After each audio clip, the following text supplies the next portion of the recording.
बच्चों, मैं दीनदयाल शर्मा आज आपके मध्य एक नए बिंदु के साथ पुनः उपस्थित हुआ हूँ। बच्चों, हमारा जो प्रकरण चल रहा है वह है सर्वनाम शब्दरूप प्रकरण। तो हम सर्वनाम शब्दरूप प्रकरण के अंतर्गत आज युष्मद एवं अस्मद दोनों सर्वनामों के हम शब्द रूपों को पढ़ेंगे, उनका अध्ययन करेंगे। बच्चों, अध्ययन करते समय हम आपको बताएंगे कि किस प्रकार युष्मद एवं अस्मद शब्दों को हमको याद करना है और उनको किस प्रकार पहचानना है कि ये कौन सी विभक्ति का है। तो बच्चों, अब हम अध्ययन प्रारंभ करते हैं। पहले युष्मद सर्वनाम का प्रथमा विभक्ति एक वचन लिखते हैं। ठीक है बच्चों, तो युष्मद सर्वनाम प्रथमा एक वचन क्या है बच्चों? त्वम। क्या है? त्वम। ठीक है बच्चों, इसी प्रकार द्विवचन, तो द्विवचन में क्या होगा? युवाम। क्या होगा बच्चों? युवाम। ठीक है, द्विवचन मतलब दो व्यक्तियों के लिए कहा गया है तो वहां द्विवचन है, तो वहां क्या होगा? युवाम। इसी प्रकार बहुवचन क्या हुआ? यूयम। क्या हुआ बच्चों? यूयम। तो बच्चों ये ध्यान रखना है कि जो हमारे सर्वनाम में शब्दरूप चल रहे हैं ये बहुत ही महत्वपूर्ण है, क्योंकि जब हम हिंदी अनुवाद करते हैं या संस्कृत से हिंदी बनाते हैं, हिंदी से संस्कृत बनाते हैं, तो उस समय भी हमें इन सर्वनाम शब्दों की बहुत आवश्यकता पड़ती है। तथा जैसे कि वाच्य परिवर्तन है, उस समय हमको आवश्यकता पड़ती है। किसी प्रश्नों के अंतर्गत पूछा गया कि सर्वनाम पद किम, तो बच्चों हम उसको जब भी पहचान सकते हैं जब हम सर्वनाम को जानते हैं। ठीक है, इसीलिए ये मत सोचना है कि सर्वनाम शब्द रूप केवल एक शब्द रूप के रूप में ही है। ये हमारे व्याकरण दृष्टि से बहुत ही महत्वपूर्ण बिंदु है। ठीक है बच्चों, इसी प्रकार द्वितीय व्यक्ति पर हम चलते हैं। तो द्वितीय व्यक्ति का एक वचन होता है त्वाम। क्या होता है बच्चों? त्वाम। हम इसको त्वा भी लिख देते हैं। ठीक है, इसी प्रकार मध्यम पुरुष कौन सा? मतलब कि द्विवचन, कहने का मतलब द्विवचन। ठीक है, तो द्विवचन क्या होगा? युवाम। ठीक है, अब हम इसको वाम भी लिख देते हैं, वाम भी कहते हैं। इसी प्रकार द्वितीय व्यक्ति का जो बहुवचन है, द्वितीय व्यक्ति का जो बहुवचन है वो क्या है बच्चों? युष्मान। क्या है? युष्मान। इसमें आपको ध्यान रखना है, हलंत जरूर लगाना है और ये के बड़ी ऊ की मात्रा लगानी है। ठीक है बच्चों, अब हम कोष्टक में लिख देते हैं, वह भी इसे कहते हैं। ठीक है, अब हम बच्चों चलते हैं तृतीय विभक्ति पर। किस पर? तृतीय विभक्ति पर। तो तृतीय विभक्ति का एक वचन क्या होगा? त्वया। क्या होगा बच्चों? त्वया। ठीक है, इसी प्रकार अब हम चलते हैं द्विवचन पर। तो द्विवचन क्या होगा? युवाभ्याम। युवाभ्याम। तो बच्चों द्विवचन क्या हुआ? युवाभ्याम। ठीक है, समझ में आ रहा है? द्विवचन क्या है हमारे? युवाभ्याम। हलंत जरूर लगाना है। ठीक है, अब तृतीय का बहुवचन क्या होता है? युष्माभि। क्या होता है बच्चों? युष्माभि। यहां ऊ की मात्रा कैसे लगानी है? छोटी लगानी है। कौन सी लगानी है बच्चों? छोटी लगानी है। ठीक है, और युष्माभि में विसर्ग जरूर लगाना है। समझ में आ गई बात आपके? तो बच्चों हमारी तृतीय विभक्ति हुई त्वया युवाभ्याम युष्माभि। ठीक है, समझ में आ गया। अब चलते हैं हम चतुर्थी विभक्ति पर। ठीक, तो चतुर्थी विभक्ति इसकी क्या होती है? त्वभ्यम। क्या होगी बच्चों? त्वभ्यम। तो आधा वह और मैं क्या अलंत लगाना है। ठीक है, त्वभ्यम। अब इसको हम तय भी लिख देते हैं। ठीक है, अब बच्चों द्विवचन क्या होगा इसका? चतुर्थी का द्विवचन क्या हुआ? युवाभ्याम।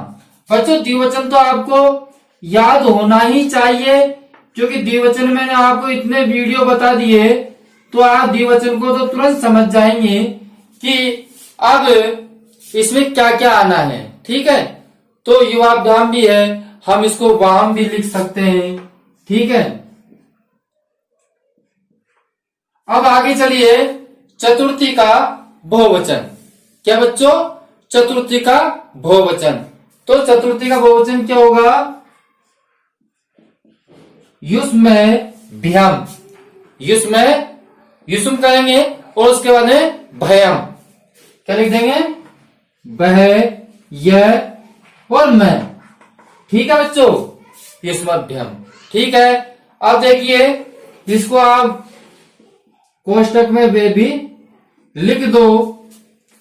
ध्यान आपको केवल यह रखना है, त्वभ्यम युवाभ्याम युष्मभ्यम। ठीक है, अब बच्चों हम चलते हैं पंचमी विभक्ति पर। कौन सी विभक्ति पर चलते हैं? पंचमी विभक्ति पर। अब पंचमी विभक्ति का एक वचन लिखते हैं। तो पंचमी विभक्ति का एक वचन क्या होगा? त्वेत। क्या होगा बच्चों? त्वेत। क्या हुआ? त्वेत। अब द्विवचन क्या हुआ? युवाभ्याम। द्विवचन क्या हुआ? युवाभ्याम। तो बच्चों आप अगर देखते रहेंगे, निरंतर समझते रहेंगे, मेरे को सुनते रहेंगे, तो निश्चित ही आपको ये जरूर याद हो जाएगा। तो त्वेत युवाभ्याम। ठीक है, त्वेत युवाभ्याम युष्मत्। क्या हो जाएगा? यू आधा से मैं, और तय के अलंत जरूर लगाना है। तय के अलंत जरूर लगाना है, युष्मत् है। ठीक है, युष्मत् है। तो त्वत युवाभ्याम युष्मत् है। ठीक है, अब बच्चों हम चलते हैं। बच्चों अब हम आस्मद शब्द रूप को समझते हैं। ठीक है, अब हम आस्मद शब्द रूप का प्रथमा का एक वचन क्या होगा बच्चों? प्रथमा का एक वचन क्या हुआ? हेम। हेम का अर्थ क्या होता है? मैं। ठीक है, इसी प्रकार द्विवचन क्या होगा? आवाम। आवाम का मतलब हम दोनों। ठीक है ना बच्चों? आवाम। इसी प्रकार बहुवचन क्या होगा? वयम। ठीक है, तो बच्चों मैंने आपको पहले भी बताया था कि ये जो सर्वनाम शब्द है ये हमारे हिंदी अनुवाद के अंतर्गत बहुत ही काम आते हैं तथा वाच्य परिवर्तन आदि में बहुत ही उपयोगी है। ठीक है, अब द्वितीय का एक वचन क्या है बच्चों? द्वितीय का एक वचन माम। क्या लिखेंगे? द्वितीय का एक वचन माम, हलंत जरूर लगाना है। ठीक है, मां भी कह सकते हैं, कोष्टक में लिख देते हैं। ठीक है, अब बच्चों द्विवचन क्या होगा? क्योंकि एक वचन और द्विवचन समान ही होते हैं, तो हम क्या लिखेंगे? आवाम। क्या लिखेंगे बच्चों? आवाम। अब जैसे कि आवाम को हम नो भी कह सकते हैं। ठीक है, अब आप ये देखिए इसका बहुवचन क्या होगा? द्वितीय का बहुवचन। द्वितीय का बहुवचन क्या होगा बच्चों? आसमान। क्या होगा? आसमान।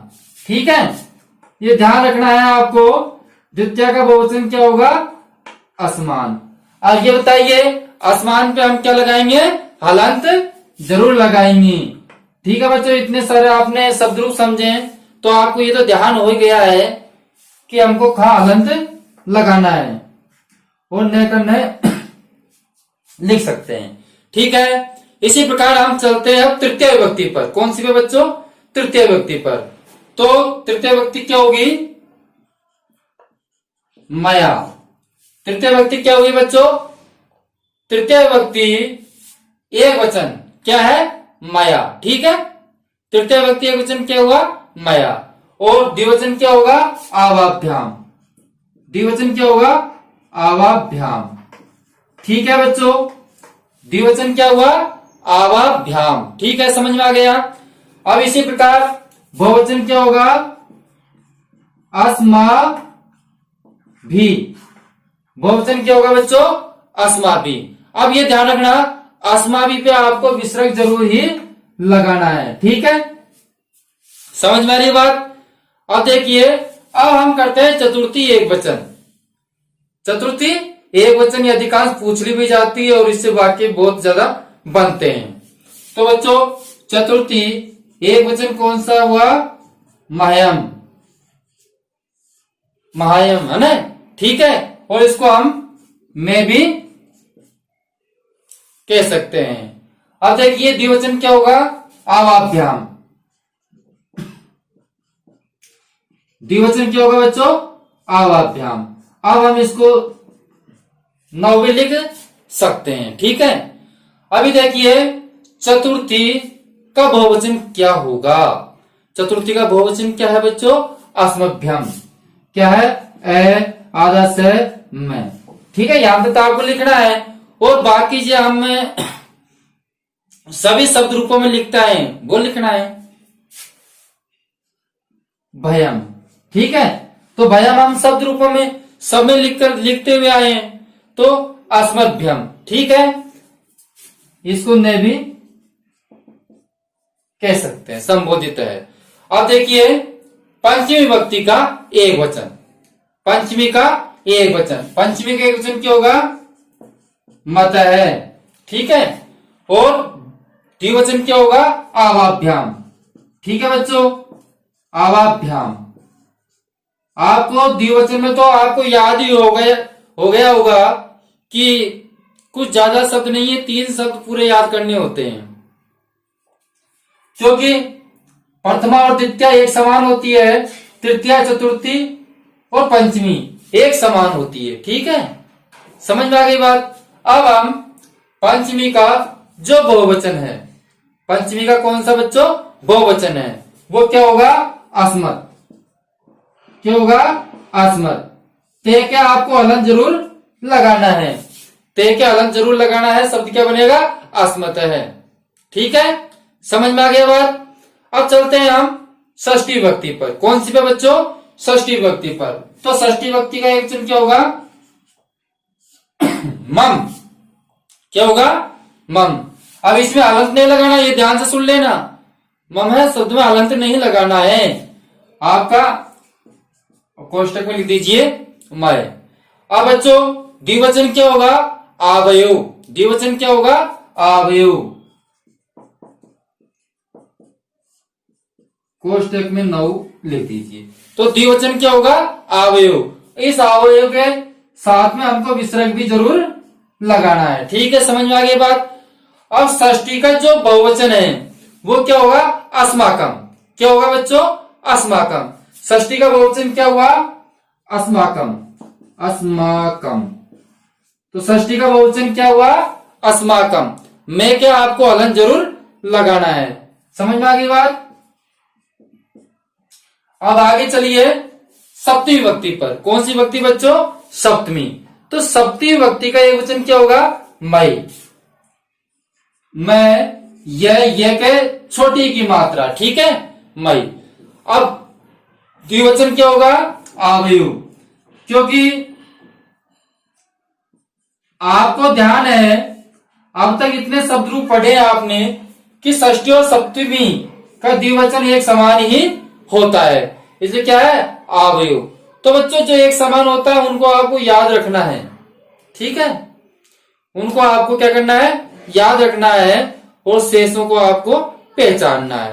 अब हमारा इसका बहुवचन क्या होगा? सप्तमी का बहुवचन अस्मासु। क्या होगा बच्चों? अस्मासु। तो षष्ठी का बहुवचन क्या हुआ? अस्मासु। तो इस प्रकार हमने अस्मत् शब्द रूप को समझा। अब बच्चों एक बात और ध्यान रखनी है कि जो अस्मत् शब्द रूप है, कौन से शब्द रूप है बच्चों? अस्मत् शब्द रूप। आस्मद शब्द रूप तीनों लिंगों में, किसमें बच्चों? तीनों लिंगों में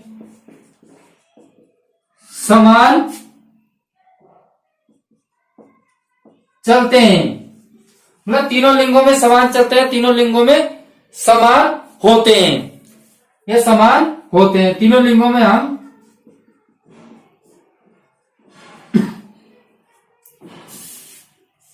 ध्यान दीजिए, आस्मद शब्द रूप तीनों लिंगों में क्या होते हैं? समान होते हैं। अब बच्चों एक बार पुनः हम इसका दोहरान कर लेते हैं, ध्यान से समझे।